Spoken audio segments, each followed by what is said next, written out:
Hey, buddy. Hi, friends from snowy Salt Lake City. It's Thank God I'm Atheist, The podcast. I'm Frank Feldman. And I'm Kate Birch, filling in for Mr. Daniel Beecher. And coming up on the show today, we're going to be talking about religion very broadly. Yeah. And like, would you like get rid of it like entirely, like legally? Like maybe if you could, like just like or if pass you were a law. A genie, sort of. Well, that's a different question. Okay, all right. Okay. We're going to get to it in the second half of the show. But first, Kate, thanks so much for being here. Thanks for filling in. It's a pleasure. I love you, Frank. Oh, I love you. I do. You guys, he's the sweetest person. Well, I'm happy to be here. We always start off the show with a bunch of stories. So, what you got? I brought I got some little risque little stories today for you. Ooh. A little spicy. A little theme. Mm-hmm. Okay. Well, a little bit. I mean, two of them a little bit. But I'm starting off with something sort of pop culture. Okay. I'm starting off with some twerking. Have you ever done any twerking? I don't think I could. You know, I'm also too embarrassed to even try. Like, it's one of these things where I'm like, I really want to, but like, I can't bring myself to do it. Even alone. You couldn't just like... I think I'm more embarrassed alone. I don't know. That's fascinating. But the queen of twerking, Lizzo, just had a TED Talk about her relationship with twerking. And oddly, its relation to spirituality, which I just kind of never would have tied those together. They don't seem to fit together. Right? Okay. Like when I think of twerking, I totally just think of like music videos and... Yeah. But kind of what this boils down to is that we've appropriated Black culture, which we knew twerking was an appropriation of Black culture. But so in this TED Talk that she did, she pointed out that at twerking's base, it's like based off of these spiritual expressions that, like dance, based in West African origin. So I'm going to read you a quote from her TED Talk. So she says, "Twerking is a deep, soulful, spiritual practice. It's hip opening. It's empowering. When performed as the mapuka, it's said to connect you to God," she said. And then she says, it's sacred, and now we're practicing it on mainstream stages. We're practicing that at home, and it's contributing to the liberation of women and people around the world. And when I think of religion, I don't think of liberating women ever. Right.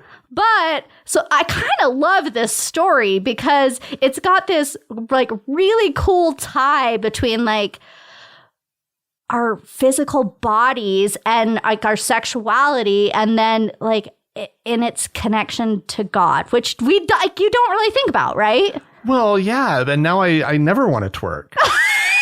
I know. If it's based in like something religious. Yeah, it's like taking the sacrament. No. Yeah. No. I mean, I do wonder though if like some of these West African religions, I mean, I don't know. There's going to be a quote that I'm going to read you in a little bit where I'm going to be like, I mean, as far as religion goes, it sounds not as bad as some of the other ones. Like what we had to deal with? Yeah, where it's like this totally repressive, puritanical, version of religion. So Lizzo actually grew up in a really evangelical church here in the United States. I think it was Pentecostal. At her church, like she wasn't allowed to wear pants, and they didn't. I'm sure they would have never allowed this sort of dancing that she now does.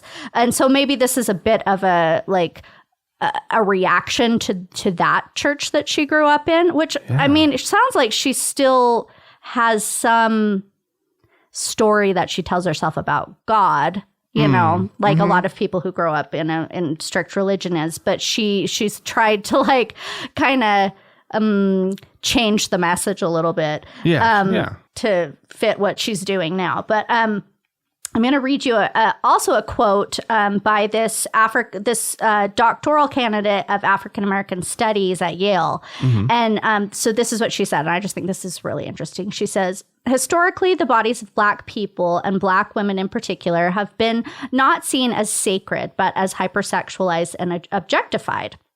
It's kind of mind-blowing for Lizzo in all of her Blackness, her fatness, her womanhood, and her spiritual upbringing to stand on a stage and say, this twerk connects me to spirituality and God and sexuality at the same time.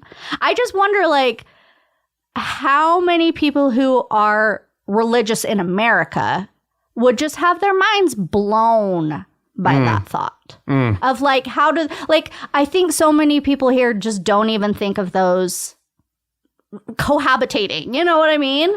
Well, yeah, because I mean, American religion or religious expression is so just stodgy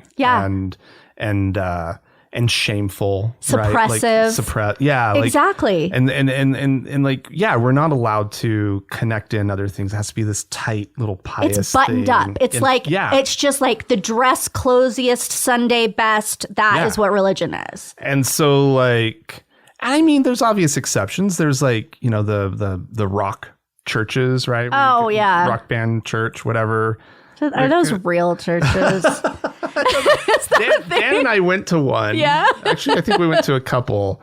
And I mean, people are into it. And you know, like if Lizzo, I think you said she grew up Pentecostal. She did, yeah. I mean, that's a pretty expressive experience, right? Right, to go, right. Like there's a lot of... There's a lot of movement. Yeah, exactly. Yeah. Twerking, probably not. No, I think not. But they're moving their bodies. Yeah, exactly. And so maybe that's like kind of how she could have connected somehow. Yeah. Right? But I'm going to read you one last quote. Oh, okay. Just because remember earlier I was saying, like, as far as religion goes, this one doesn't sound as bad as some of the others. Right. So it says, she says that Lizzo's embodying this African spirituality, a spiritual idea that all of life is one. At once we are holy and we are sexual, and there's not a division between the two of them. Oh, no, that's interesting. Yeah. Yeah. And I just, that kind of, I think, blew my mind a little bit. I was like, I don't think I've ever heard of anybody talk about spirituality that way. Well, I mean, let's just say you believed in a creator God. Yeah. Right. That like wouldn't that God have created us as whole entities rather than this horrible Christian idea, right? Where it's like there's trying to separate things out, and we live in sin, and we were once in the garden, Adam and Eve were perfect, and then they ruined it. They ruined everything for humanity and all this stuff. But what if it was just like some God just created us and accepted us like a loving parent would. It makes way more sense if you're going to believe in a God to think of a God that's going to be celebrating you. Yeah. And all the nice things they gave you. Yeah. You know? Exactly. They're not going to be like, oh, that feels really good. Don't do it. That just doesn't make any sense. Anyway, I liked that story. I thought that was a fun one. Maybe I'm going to go home and try twerking. Do a little twerk. Yeah. When you get home. I'll let you know. All right. We'll see how. Let me know how it goes. Okay. Yeah, I won't video it. All right. Well, I've got this story that left me a little perplexed at first. It's about something that the military archbishop, which I did not know that was a thing. Yeah. You're going to have to explain that because that's weird. Yeah. Because it sounds like the U.S. military has an archbishop. Yeah. No, there's this archdiocese that provides spiritual and religious services to the U.S. Armed Forces. Okay. So, like, if you happen to be... Wait, is that Catholic? Catholic, okay, so if you were Catholic and you were serving the military, they'd be like, here, we're providing a church for you. Yeah, there's probably churches on bases or near bases or whatever that are staffed by American Do all churches have military versions? Like, I don't know. Now I'm so curious. I doubt all of them This do, story is raising definitely issues. do. And anyway, so the military archbishop is a guy by the name of Timothy Broglio, or maybe Broglio. I think Broglio. Broglio. Didn't you go didn't you Yeah, I do said your permission to do it, so. I know it's supposed to be broglio. Okay, there we go. But my guess is it's probably broglio. Okay. In the past, he has actually supported President Biden's vaccine mandate. And he's pro-vaccine. That's great. He's like, he has no problem with it. He encourages people to get vaccinated. Now he does sort of lead with a little caveat of he prefers the Pfizer and Moderna vaccines because they didn't use any stem cells apparently in like the testing of it or in the development, probably more than the testing. But wait, doesn't like Advil? Yeah, we actually talked about this on the show a few weeks ago. A lot of things were so tested. like, come on. Yeah. But anyway, but Johnson & Johnson, there is a remote link to aborted fetuses. Aborted fetuses. Yeah, exactly. They got to be good for something. What are you doing? What are you doing with your aborted fetuses? Throwing them away? Like any good, decent human being, yes. Would never let them serve some scientific purpose. But that's not what this is about. It's not about abortion and whatnot.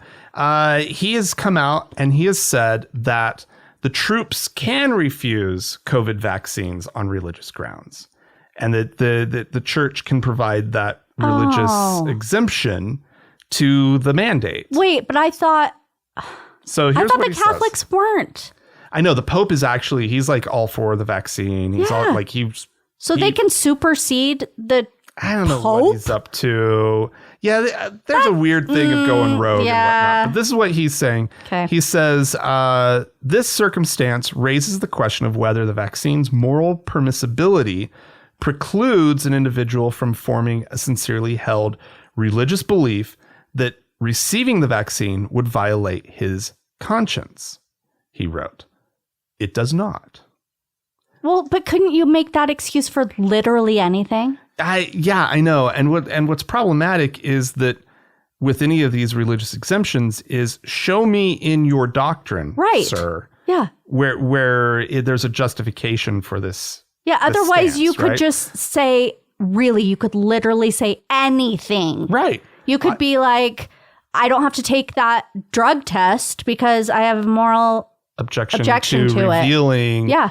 Whether or not I did whatever. Yeah. Yeah, no, I know. Yeah, it's so stupid. Yeah. So that's going on. We can't pass a week without giving some sort of COVID-19 I know. update. It's just, someday, this is how you're going to know that the whole pandemic is like actually winding down. Oh, yeah. Maybe you'll go like 3 weeks and you'll say, it'll be like when you have a cold. And like you had a cold, you think you're like, oh, if only I didn't have a cold, I would be grateful every single day. And then your cold goes away. And then like 4 weeks later, you're like, oh yeah, I don't have a cold. It's going to be like that. And you're going to be like, we haven't done a thing about COVID for like 4 weeks. And then we'll know that it's on its way out. It's on its way out because like the news is going on. I know. It's just not on its way out. It's not now. Not right now. No, we're still in the thick of this cold. And it's here to stay. Yeah, probably. You're going to have COVID-19 and I'm going to get these boosters. 10, 15 years. Yeah, I'm just going to get these boosters every year. I know. I'm cool. I mean, I'm fine with the booster. As long as I love the booster. I want Give me all the boosters. I'll take them. I'll take it. Yeah. Okay. You ready for my next story? Mm-hmm. Okay. It's about a dirty word. Uh-oh. Guess what the dirty word is? It's not 4 letters. What is it? Mormon. It's about the dirty word Mormon. Oh. You know, a few years ago, they said, we're not Mormons. I don't know what you're talking about. We've never been Mormons. Like, we've always gone by a member of the Church of Jesus Christ of Latter-day Saints. Yeah, I know. So, you know, you guys probably talked about that, you know, and you probably talked about it many times, but it's come up again. They just are still having some issue with the fact that people aren't listening to them. You know, I can see how they'd be upset with us not wanting to say, how many words is that? 1, 2, 3, 4, 5, 6, 7, 8, 9. I know. Mormon.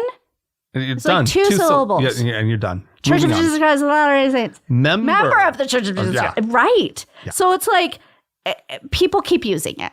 Obviously, like, we're always going to use it. That's what the world knows them as. I know, because they spent a fortune on marketing. Yeah, and to like convince everybody that like Mormon was actually like this positive thing. Yeah. And they succeeded. Yeah, so their marketing department did really well. I mean, maybe they didn't fully succeed because I think most people think that Mormons are still kind of weird. Well, they did a good job with the name. More positive associations with Mormons than there used to be. If they'd had a jingle, why didn't they come up with a jingle? Oh, I wish. Oh, anyway, that's probably where they went wrong. They could have had a really upbeat, like, fun little jingle. Just at the end of all their ads, it needed to go. Yeah. Dun, dun, dun, dun. Exactly. Come, you say.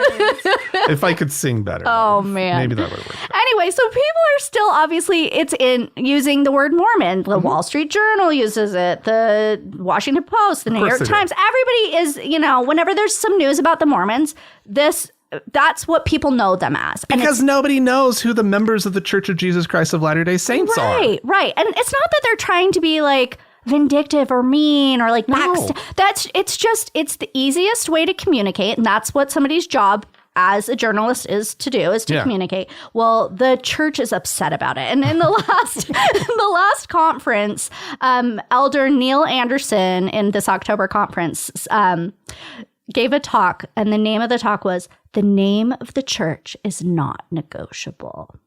So he said, there will be a few who, hoping to detract or diminish from the seriousness of our mission, will continue to call us Mormons or the Mormon Church. With courtesy, we again ask the fair-minded of the media to honor our desire to be called by our name of nearly 200 years. Except for that period where we spent millions of dollars trying to convince you otherwise. It's hilarious to me how offended they are. Like, we told you this and you didn't immediately like rewire your brains. Russell M. Nelson is the one who's offended. This is his big thing. He arrived on the scene as the president of the church, and this is like his big push. Well, you got to pick a topic, right? Yeah, I guess, but you can it's so obvious that he never agreed with like Hinckley or, I mean, Monson, he was pretty much gone by the time. But like Hinckley was the one who really pushed for the Mormons. Meet the Mormons and we're the Mormons and all this like having ads in Times Square and in the playbill for the Book of Mormon. Right. Like said something like, you've seen the play, now read the book. I mean, I think that's brilliant. And like, did they get a lot of converts from it? Probably not. Yeah. Right. But they did good PR. It's good advertising. It's like a little, it's quippy. Yeah. It's quick. And now like he's just like pulling back, and it's like he's making it hard for the next president of the church, who probably is like, yeah, we should just be the Mormons. Well, and he's making it hard for the members of the church because I think they're a little divisive about it. Some people are super sticklers about it. And then some people are like, come on. I mean, like, everybody knows this. What's the big deal? But I don't know about you, but have you run up against anybody like online that has like been offended? I was on TikTok and mentioned the Mormons in some comment on some post about Utah, and somebody got so mad at me about calling them the Mormons, and they were like, call us by our true name. And I was like, have you ever listened to somebody else say, you know what, please don't do this, this actually hurts my feelings, and done it? No, you never have. So why would somebody do it for you? I just think it's the most silly thing. And then the irony of it is they're out there like getting mad at people and really angry about like, we're not calling them by the right name. And I guess the whole reason they changed the name was so that they would have the word Jesus Christ in it, right? So they're like, we're representing Christ by throwing a tantrum. It's just silly. The Mormons. So those, I'm going to call them Mormons until the day I die. They are Mormons. And may it take on a negative connotation again. Those Mormons. All right. Well, I have a good story here. Some positive news. Yay! The FFRF, that's the Freedom from Religion Foundation. Yes. They do the good work of threatening lawsuits. I love it. In this country. Yeah. On the grounds of separation of church and state. That's kind of like their big thing. Yeah, right? they're needed. And so they get like crosses removed from public grounds, 10 Commandments things moved from public grounds and out of courtrooms and all that kind of stuff. Well, there was a school district up in Michigan by the name of Pewaukee, Westphalia. Okay. Community schools where they'd gotten a little laxed on their separation of church and state. Apparently, there was in one of the classrooms, the teacher had a WWJD paperweight. Oh, no. So that's what would Jesus do, everybody, in case you don't know. And there was a cross made out of paper. I'm assuming in the hall somewhere with a Bible quote from John 15:13. I didn't look it up. If anybody's curious, I don't know what it is. But there was a Bible quote. Teachers would sometimes talk about their own religious beliefs in the classroom. So uncomfortable. And so the FFRF wrote them a strongly worded letter, and the school district was like, let's get this cleaned up. Nice. It doesn't sound like they fought. The superintendent of schools was like, yeah, we don't need this. Thanks for bringing it to our attention. Maybe not a thanks for bringing it to our attention, but more like we're not going to argue. It was like, I'm not paying for this. Okay. Right? Yeah. I'm not going to let us get caught up just to like try to make a stink about something that we'll probably lose. Right. And your ugly paper mache cross with its stupid quote needs to come down. Apparently, he's promised to tour the school grounds. Oh, good.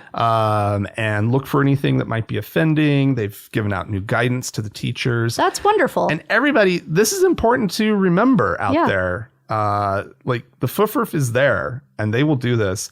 And I can't remember if Dan ever reported I think he was talking about reporting there was a Mary statue in a public park. Yeah, public park. Yeah, just a few blocks from here, actually. Right.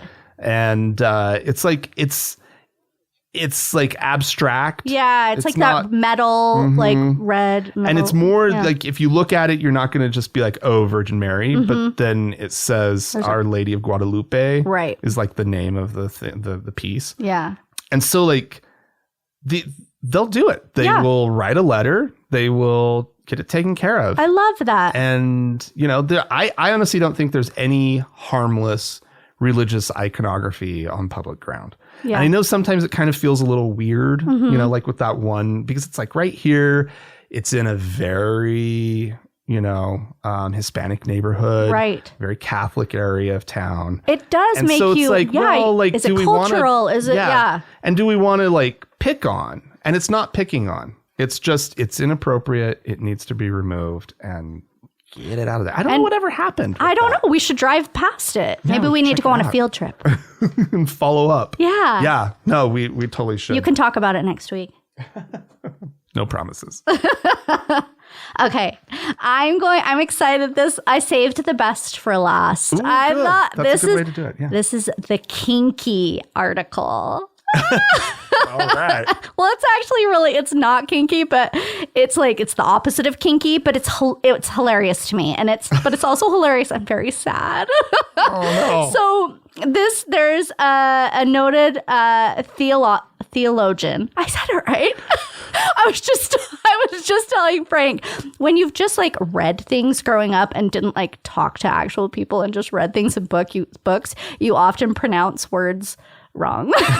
Anyway, theologian and Bible teacher, and his name is John Piper. And I guess he has a podcast, and there's a lot of people that listen to him. Okay, so he has a bunch of people write in letters, kind of like Dear Abby, and they often have similar questions. And apparently this week he had a lot of people really wanting to know what was okay in the bedroom.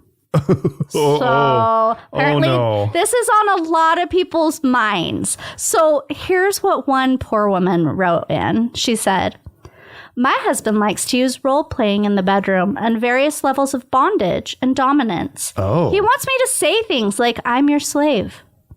And he wants me to wear certain collars around my neck. I like this. I'm cool with this. Then she goes on to say, but he's a very nice person outside of the bedroom. Oh, no. He only asks me if I can play out the fantasy in bed. What should I do?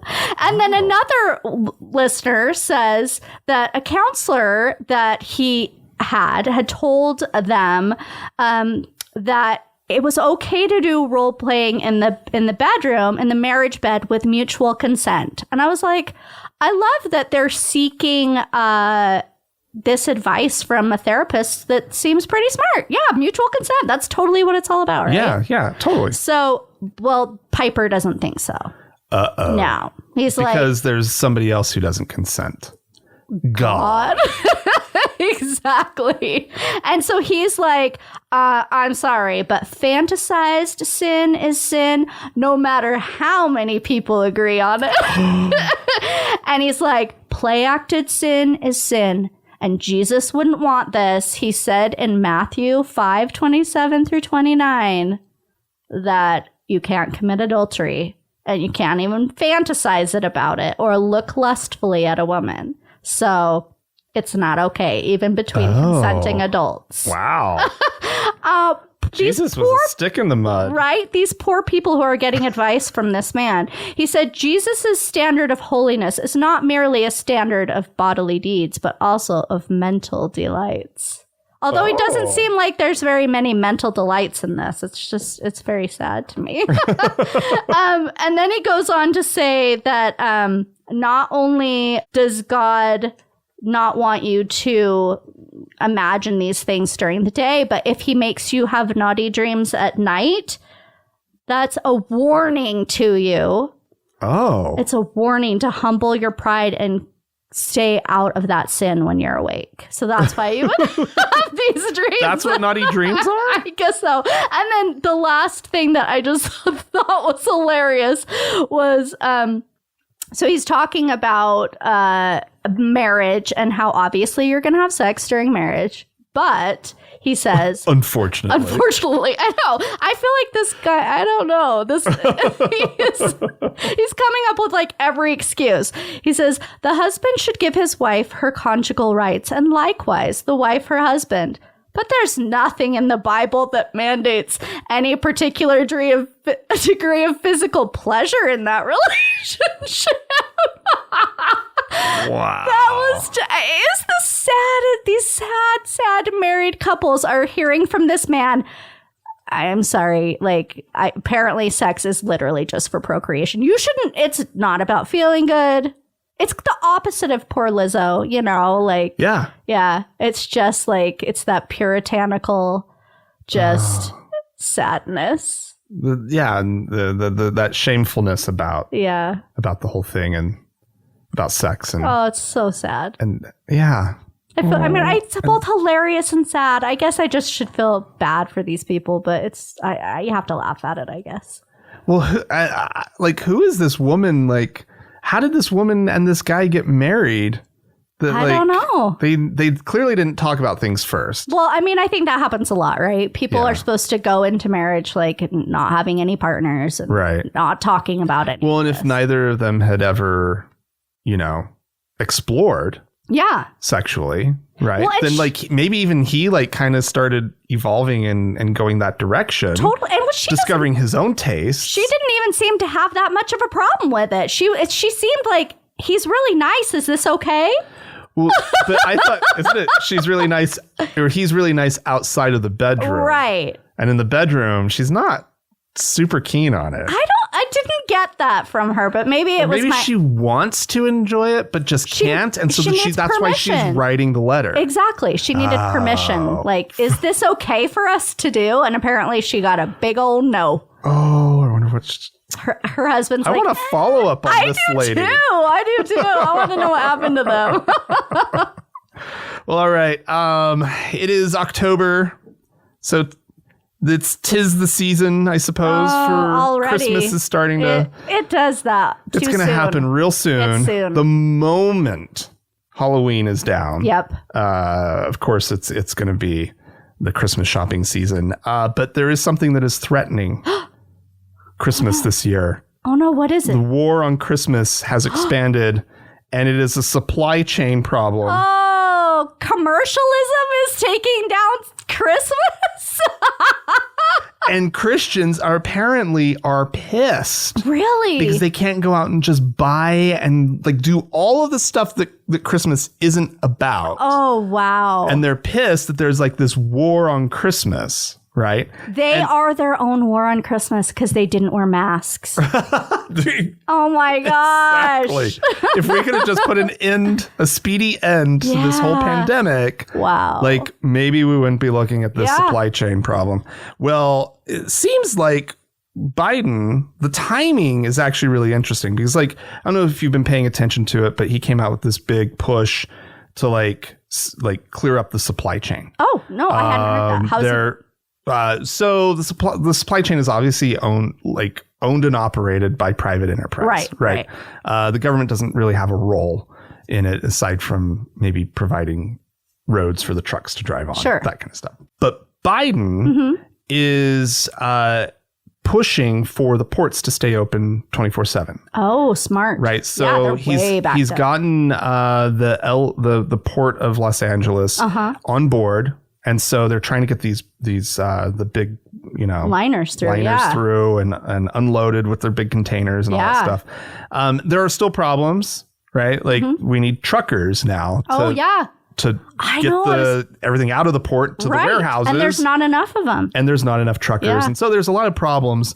But Biden, I didn't put two and two together as far as like the timing of the whole thing. I mean, there are serious like threats to the economy, and I'm sure there's a lot of that going into this. Inflation is starting to like, it's a little scary. In the scary area. Yeah. I'm still I'm right there with Janet Yellen. I'm hoping she's right. It's not really the problem it's based off of the it's coronavirus. Really scary. I know. But nonetheless, to the rescue, Joe Biden. He's trying to save Christmas. It's very undemocratic party of him, right? Well, he's Catholic, right? He is Catholic, and he is a believer. Yeah. We know that about him. But right when we could have maybe had a more simple Christmas. Well, we might still. One that was, we'll see. Yeah, that's true. If there's no truckers. But wouldn't that be nice? One that's just about people. I love it. I love that idea. Because I mean, I like a gift. Sure, it's cool.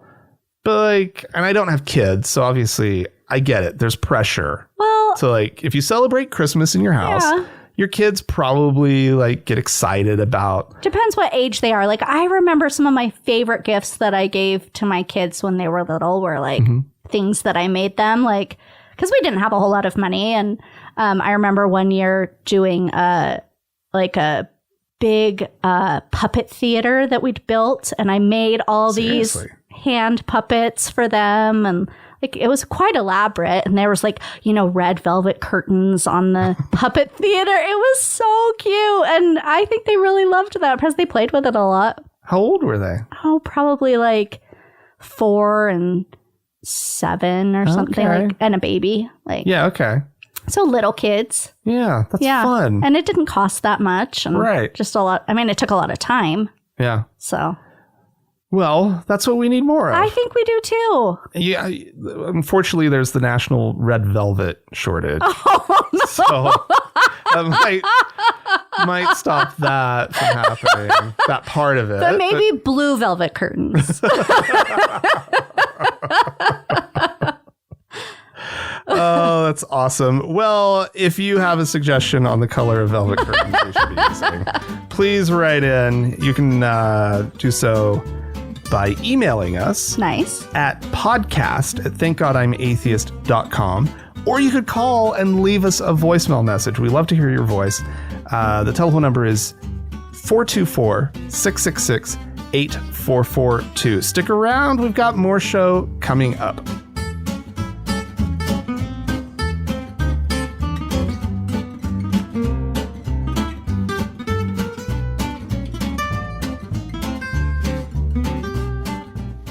Kate. Yes? Now is the time on the show when we play a little clip of audio of usually a preacher saying something awful. Like you're going to infuriate me. Yeah, exactly. But this week we actually have a clip from the Lieutenant Governor of North Carolina, Mark Robinson, who's been in the news a bit lately. Maybe you guys have heard the news about this politician Lieutenant Governor from North Carolina saying really bad and awful things about members of the LGBTQ community. We're not gonna. This clip isn't that. This is him actually on the topic of school prayer. Okay. And he has a very interesting take on the topic. Nervous. I'm just nervous. And so yeah, let's have a little listen. I'm tired of turning on my TV after a school shooting and watch folks come together on school grounds where they done told me I can't pray, I can't bring my Bible, can't mention my God, can't say nothing about Jesus Christ. But soon as there's a school shooting, everybody's in the church, everybody's down at the schoolyard praying. Now you done run him off your property. But soon as there's trouble, here you come. We're going to have a prayer vigil down at the school because we had a shooting. You know, it seems quite easy to me, sir, if you had that prayer vigil before that shooting.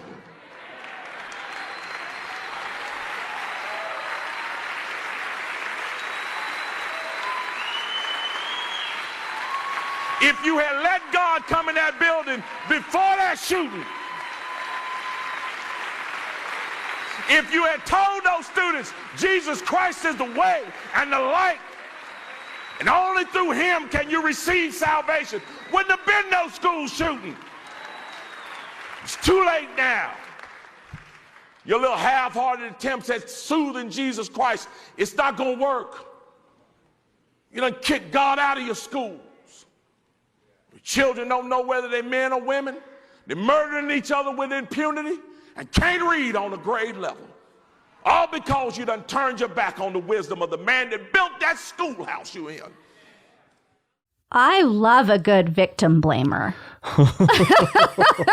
Well, then you must love Mark Robinson. I can't believe he is the lieutenant governor. That's terrifying. Yeah, but dude can preach. Yeah, he could be a preacher. That seems like maybe he was in a past life. I don't know. Feel that he thinks he is in this life.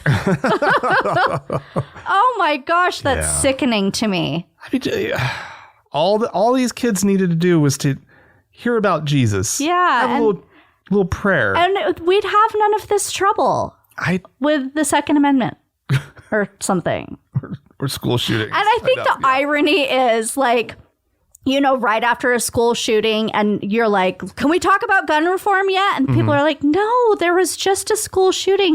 We can't talk about this now. That's inappropriate. The only thing you're allowed to do now is pray about thoughts and prayers. Thoughts and prayers. So it's like he's mad at the thoughts and prayers. Guess what I and my husband own? Oh, what?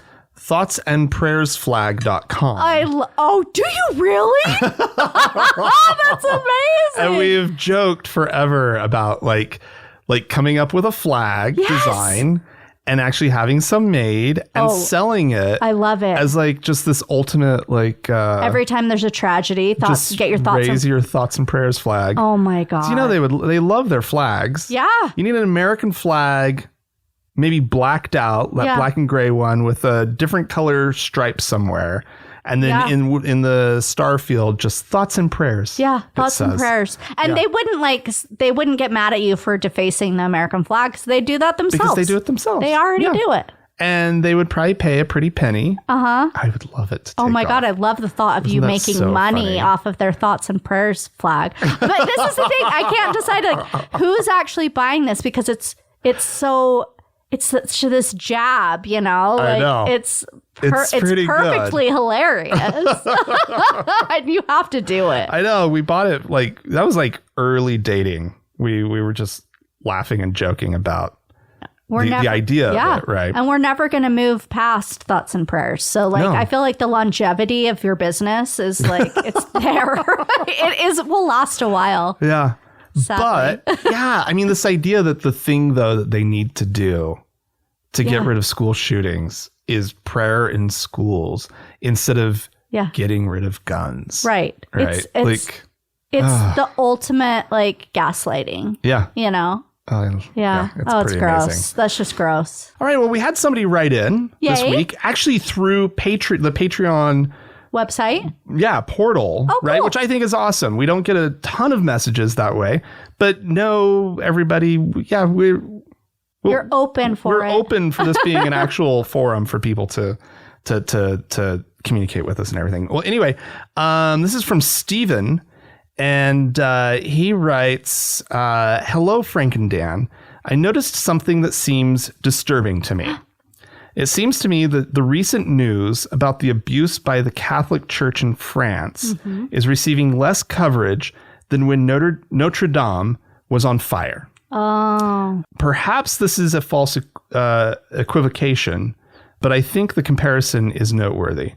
I understand Notre Dame has historical relevance, but in my mind, it is just a building at the end of the day. Maybe it is just my perception, but I would love to hear your thoughts. Thanks. Stephen, I think I'm glad you thought of that. Yeah, it's an interesting point. Yeah, because like it, and I thought about quite a bit this morning after I read it. And it seems like, and this is sick, and I don't mean to diminish anybody's pain and trauma that was caused by abuse. But I think it's a testament to how common abuse is and how often it's in the news. And how used to we are to hearing about it. We hear about it all the time. Yeah. And that level of, there is a level of desensitization. Yeah. I think I got that totally wrong.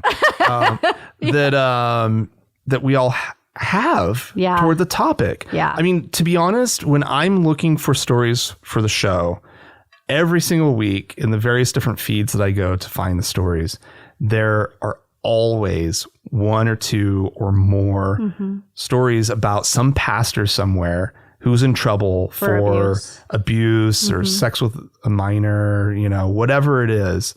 And I just scroll past them. Yeah. Because it's almost just there's this white noise in Christianity on this topic. Yeah, I think, we feel like at this part, it comes part and parcel with it, right? Yeah, exactly. Like if there is religion, there is abuse. Yeah. Yeah. Yeah, I know. And it's really sick. Yeah. And I just really appreciate Stephen kind of catching that. Yeah. Because I do remember that day when it was live on TV, watching Notre Dame burn. Yeah. And feeling just heartbreak and sadness. And it is just a building. Yeah.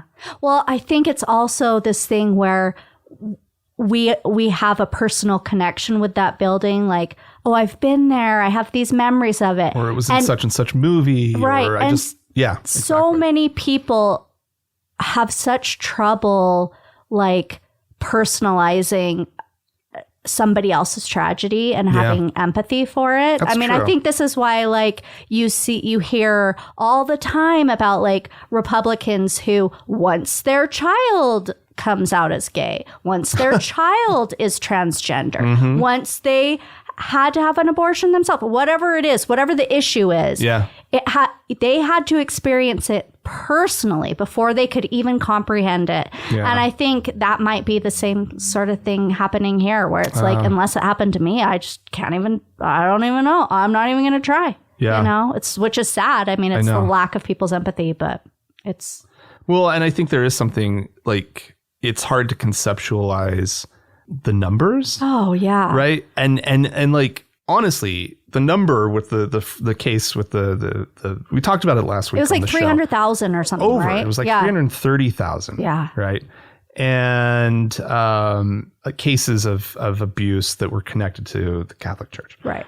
And the one thing about that number, in one way, was that it was an eye-grabbing eye-catching Yeah. number. Yeah. Right? Like it was like, holy cow, that is a big number. Yeah. And then, I don't know, like I listened to the radio a lot and that wasn't the topic this week. Yeah. It was a topic for a day or two and then it was just gone. But it's like, but what do you do with it? No, I know. Once you've talked it through. And we know it's this horrific thing and we want it to be addressed and we want there to be consequences and... Well, the news would be of consequences and it being addressed. And we haven't heard anything yet. Of course, it's a big, sprawly story. Many, many, many years. Yeah, and it's going to be coming out slowly over time, but it's, we shouldn't. But we should burn it down. Burn it down. Burn down the rest of Catholicism. Yes. Let's have the national symbol of France. Keep the buildings. Which I appreciate as well, that like, it has such cultural and historic significance as a building. I mean, I get it. Why so many people were so upset. I was upset. Yeah. So, but yeah, that's a good perspective to keep. Definitely. And to be reminded of. And also on Patreon, we have some new patrons. That's who exciting. We need to thank. Yay! Now, normally it would be me and Dan, but I see no problem with it being me and Kate thanking this week. Thank you, you lovely people. And so, let's get to these great people. We have Paul, who's a new deacon. Thank you, Paul. Thank you, Paul. We have Troy, who's also a new deacon. Yay. Thank you. Thank you, Troy. And we have Michael, who's a new teacher. Wonderful. So what these kind folk did, they went to thankgodimatheist.com. Love it. And clicked on the support tab. Yeah. And there's a couple options there. They followed it over to Patreon. Nice. There's multiple levels that you can sign up at. If you'd like to support the show, we do greatly appreciate it. And it keeps the lights on. Yes. At the... and the heat. In the purple room at the TGIA tower. Yeah, so thank you all. And thanks, of course, to all the patrons with their ongoing support of the show. And, as always, we have our top donor to thank, our Lord and Savior, Demonium! Woo, woo! You get a woo, woo! Thanks, guys. There's more show coming up.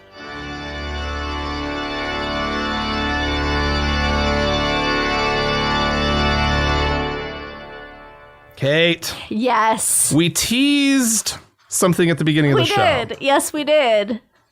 And I maybe took us a little bit off topic, and I promise to keep doing that. No, we sort of want to ask ourselves a hypothetical question. I love what if questions. For the segment this week, which is, would you outlaw religion outright? Yeah. It's gone. Just in the United States or worldwide? Well, yeah, in the United States or anywhere. It doesn't matter, right? Should we maybe focus? Let's just focus to the United States. Okay. Like we have such control over it. Right. But would you just banish religion I would. If you could? Yeah. This is funny because when you asked me this, I was like, wait, won't this take like 15 seconds where we're both like, yeah, and then be done with it? How's there a discussion? Yes, I would. Yeah. So, okay, but here's where there will be discussion. I know. I love it. I wouldn't. I love that we're on different pages here. I like this. And you'll probably convince me. We'll see. No, I would feel bad. Oh, no, you would? I'm open-minded. I'm here for a good discussion. If you change my mind, that's great. No, I like the stance. Yeah. There's a part of me that wishes I could take the stance of just get rid of it. Right. It feels like a dangerous substance that should be banned. Yeah, I know. And I'm right there poison. with you. It's like, if you could ban poison, yes, ban it.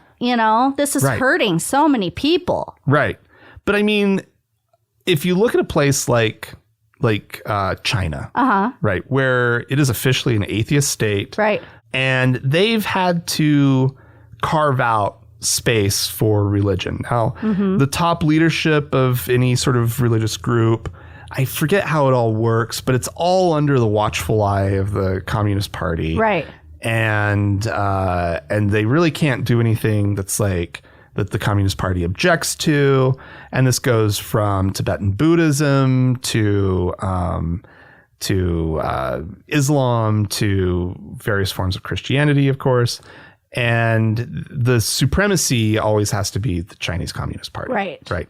And the Chinese Communist Party has done some pretty awful things in the name of trying to eradicate religion. Well, was that what it was based off of? I don't know the history behind it. Was the purpose of the Communist Party to eradicate religion? No, I think it's obviously more broad than that. Yeah. But it's been a tenet of communism. But I mean, it seems like if your purpose is I'm the highest thing to look up to, like I wouldn't be proposing that we substitute, our government for religion. You know? And I guess China is obviously a little bit of a digression, right? Because it's like I don't want to hold it up as like the example because obviously I don't like what they've done, right? And they've got some other issues there that. And I think the conversation could be more interesting without China involved. But I just kind of wanted to use it as an example of someplace that it has happened. Totally. That's what my thought was. It was that they've had to provide a space because they haven't been able to just by saying so get rid of religion. Right. People still want it. Yeah. Right. And that was more the reason why I wanted to bring up China, because it's like, I think you could outlaw it. But there's just this need that people have. Well, right? and I Some people have. imagine like, okay, what would, if we actually tried to outlaw religion in the United States, we'd have a war on our hands, right? Well, yeah. Like, I mean, literally, you would have every gun owner coming for you. You just would have an uprising. So it's in that respect seems entirely not practical. But if I'm thinking of it more like a magic wand that I'm waving oh yeah, to be able to get rid of it, I would 100% do that. But you're right. What do we fill it with? But then can't we look to countries like the Netherlands or something? And see, that's what I want. I want people to naturally find their way out, right? I want a highly educated population. Right. I want just people who've got good heads on their shoulders and a society that's moved on. Right. Not so much that it's come through government fiat. Yeah. Right. I want to see the march of just no religion. Yeah. Just continue, right? I also accepting, would like that. Yeah. I know, it's great, right? I mean, that does seem like people choosing of their own volition does seem like the better way. Yeah. For sure. And more, I mean, people seem to be, like the younger generation seems less and less,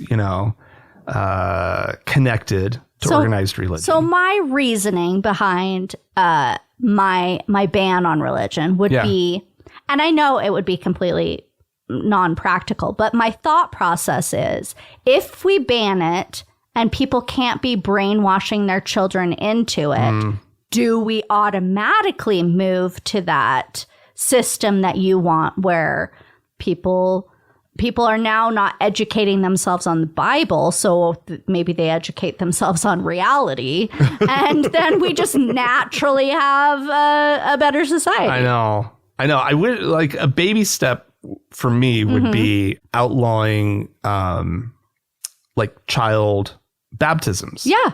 Right. Like you can oh, you're an adult? Join a religion. Exactly. Be indoctrinated. Right. I don't care. Yeah. Right. But there is something child abusey. It does. Oh, so much so. That's very true. In religion, right? Like it's just the horrible, the mind fuckery of the whole thing that you get all these horrible ideas like put in your ideas. The burn in hell stuff, the sexual repression, the bad morals and ethics. Oh, they're toxic, yes. terrible ideas. Toxic ideas about women, about sexuality. Like it's just, the list goes on and on and on and on. Yeah. I don't know. It seems pretty great if we could ban it. Oh, that we could. Oh, if we we could just, I just want to bring, this is where I just want my magic that I could, like a magical realism. This is the book that I'm writing. Like we wake up one day and it just, all their texts are gone. Yeah. I mean, all their brains have been wiped clean of these stories that they've told. It would be interesting to see, do they make something else up to replace it? Like, are some people's minds just built for that need? I don't know. I don't know either. And I don't want to just like, you stumped me there. I mean, I do wonder, like, what is it? We know a lot of what drives people to religion is that it was just part of their culture. Mm-hmm. It's what they grew up with. Yeah. So if you could halt that, if you could, you know. I think that would work for a lot of people. Yeah. Right. I think you would do really well with that. Like you would definitely get a lot of people off of religion. Right. I just feel like, and I fear that there is a percentage, and I don't know what it is. Yeah. Of humanity that needs to believe, because here would be the question, right? Like we see places in the world where organized religion, participation in organized religion has gone down. Right. But at least in sort of the experiences I've had, right, of people around me who are, you know, less religious, who grew up Mormon and if like, you know, who are going out and looking for something else to fill the hole. They wind up with like woo-woo nonsense, right? Like, okay, so maybe they no longer believe in organized religion. They no longer, you know, do that kind of practice, spiritual practice. Right. But they have this thing where they need like a superstition. Yeah, totally. Kind, right. But so here's the question is like, is that a first generation? Like, is that like, it will fill the hole on the first generation?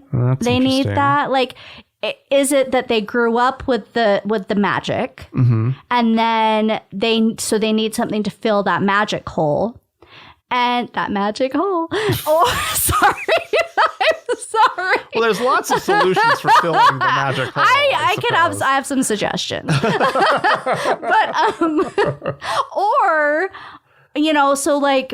The next generation, unless they're just being, again, indoctrinated by those parents, do they not have that need to, they're not replacing something, you know? I don't know. This is like, I want somebody to do some like psychological evaluations or something to figure out. I mean, I think there's clearly a human impulse, especially surrounding like when you lose a loved one. Sure. Right. To want to think about that person as still with us. Right. Right. Yeah. Death is a scary unknown. And that's the place where I think you'd always have a hard time, like, satisfying everyone. I'm going to propose something. Okay.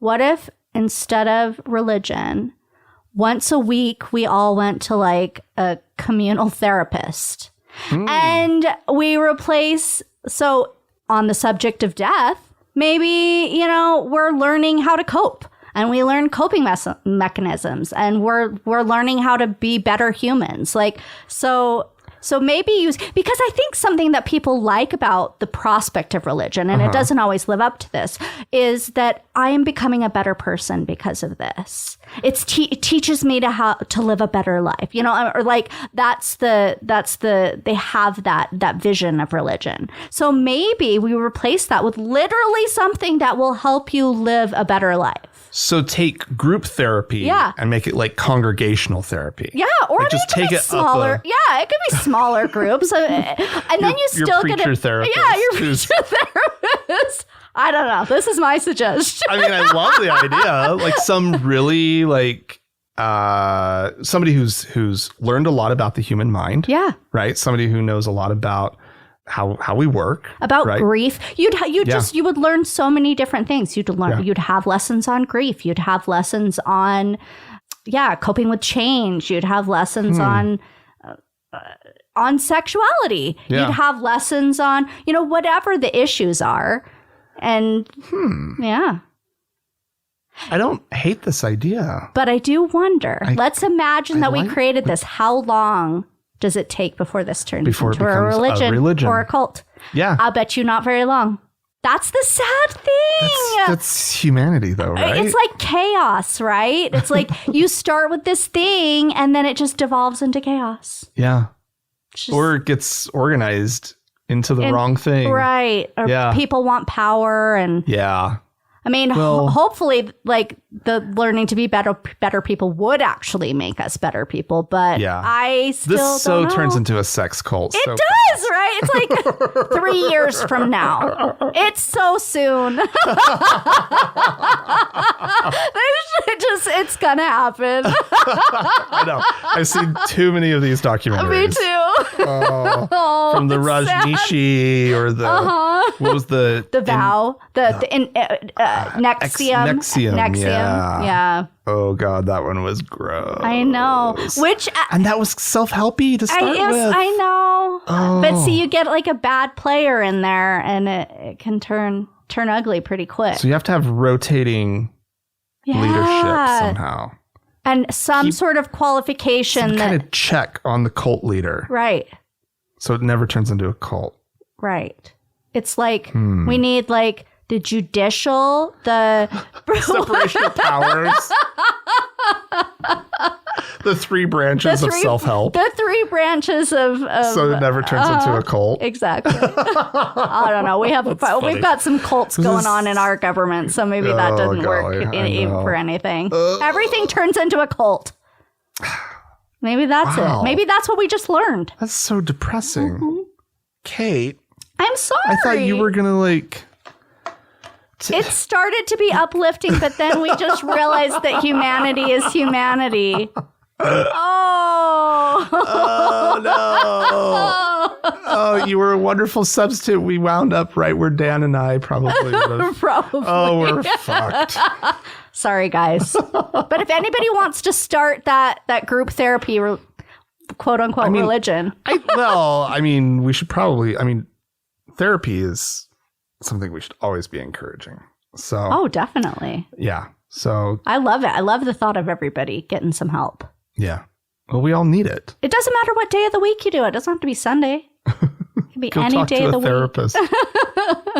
That's all you need. That's all. You don't need religion. I really don't think so. Yeah. I really don't. Absolutely. Yeah. I agree. I don't know if we solved the world's problems today. We didn't. It was a lovely discussion. It was, and it was so nice seeing you. And it was good to see you. Thanks for having me on. And thanks so much for helping out. Like I said, Dan will be back next week. Is he going out of town again after that? Yeah. Oh, damn. But he'll be here to record. Oh, okay. Yeah. Oh, okay. Yeah. That's good. Yeah. I just found that out. Okay. Yeah. Right here, right now. Right here, right now. All right. Well, thank you guys for listening.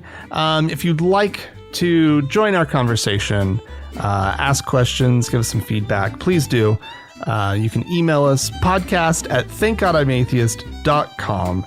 You can also send us a voicemail message. Yeah. The telephone number is 424-666-8442. We love to hear your voice. And if you'd like to join one of our members-only lounges, we have 2 of them. You can go to thankgodimatheist.com/members-only. It'll take you over to Facebook if that's your thing, or over to Discord. I love that group. Great people. Do you participate? Yeah. Oh, that's awesome. I love it. That's great. Yeah. And a good endorsement of it. Yeah. Wonderful. And thanks to the Red Rock Hot Club for the use of their music, and to Gordon Johnston for the use of his music. And a big thanks goes out to all of you and all of our supporters. Yeah. We love you guys. Thanks so much. Have a good night. Bye.